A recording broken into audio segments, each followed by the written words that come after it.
La neurociencia en esto es absolutamente clara y de hecho reinventarse lo basé en lo que la ciencia ha descubierto, la neurociencia. Sobre todo lo que se llama la neurociencia afectiva, ¿no? Cómo el cerebro procesa las emociones y los afectos. Sentimientos y emociones están conectados, pero son dos cosas distintas. Y es un tema fascinante que fíjate la envergadura que tiene, que ya nuestro premio Nobel, Santiago Ramón y Cajal, premio Nobel en 1906, ya lo intuyó. En aquella época era imposible con la tecnología del momento poderlo demostrar, pero era un hombre tan absolutamente genial en su forma de ver las cosas que él lo intuyó. Cuando dijo todo ser humano, si se lo propone, puede ser escultor de su propio cerebro. Las personas muchas veces no cambiamos no porque no se pueda cambiar, sino porque no estamos dispuestos a hacer lo que hay que hacer para cambiar. Ni tenemos el nivel de inspiración y de ilusión suficiente como para estar verdaderamente comprometidos y levantarnos después de cada caída, ni tenemos una estrategia que funcione y que podamos aplicar, ni a veces tenemos la disciplina necesaria para ir incorporando ciertas prácticas en el día a día.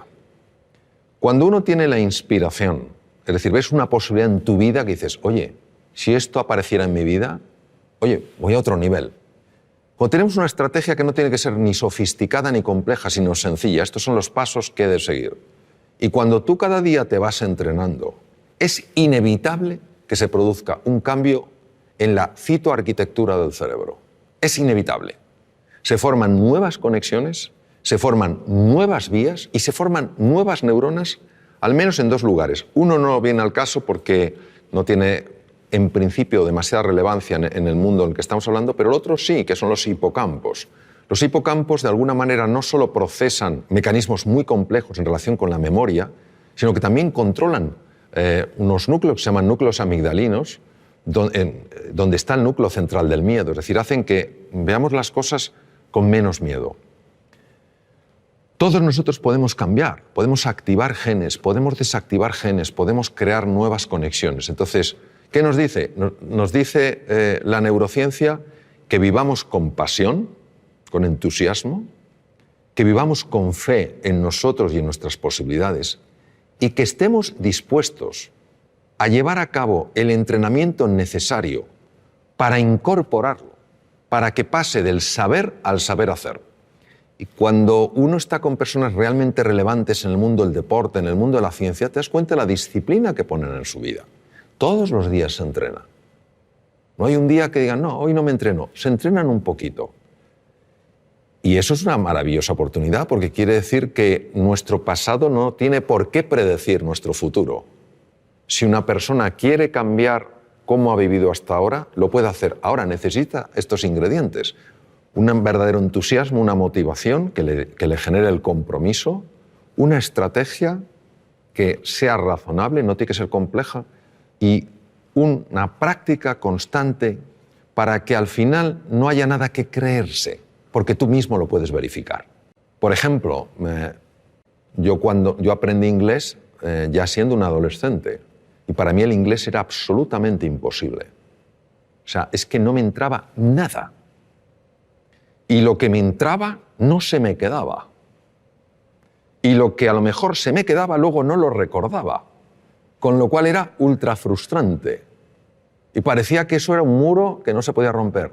Sin embargo, yo tenía una enorme ilusión porque sabía que si yo aprendí inglés, yo tenía un buen expediente académico, si aprendí inglés, a mí la Facultad de Medicina me podía becar a distintos hospitales del mundo. Y eso fue mi pasión. ¿Qué estrategia tenía? Pues en aquella época, yo ya tengo mucha juventud acumulada, en aquella época había un libro que era muy básico, no había sistemas tan avanzados como el Vaughan y todo esto, había un sistema muy básico que era un manual y me ponía a leer las lecciones. 10 minutos todos los días, con esa pasión y con la ilusión de que se me quedara algo. Y pasó un año, me presenté al primer examen y claro, ellos me preguntaban en inglés y yo contestaba con el libro. Entonces, claro, se me acaba diciendo, pero este hombre nos contesta una cosa distinta. Pero es lo que yo tenía. Entonces, claro, pero yo seguí y al año y medio se me abrió la cabeza y empecé a absorber el inglés como si fuera una esponja marina. Hoy casi me manejo también en inglés como en español. Entonces, lo que te quiero decir es que si fui capaz de romper ese muro partiendo de la incapacidad absoluta de entender, o sea, no es que para mí el inglés fuera difícil, es que era imposible, pero que necesité una inspiración. Estuve 2 años, 10 minutos todos los días, de forma ininterrumpida, ni siquiera cuando me duele la cabeza, estuve enfermo con gripe, catarro, etc., nunca lo dejé. Entonces, claro que se puede cambiar, ahora estamos dispuestos a hacer ese esfuerzo, pero tiene que ser algo realmente ilusionante. Y ahí, obviamente, hubo un cambio en la estructura cerebral clarísimo, porque si no es incomprensible. ¿Sabes lo que pasa? Yo también tengo 3 hijos y resuena mucho conmigo o resuena mucho en mí lo que dices tú.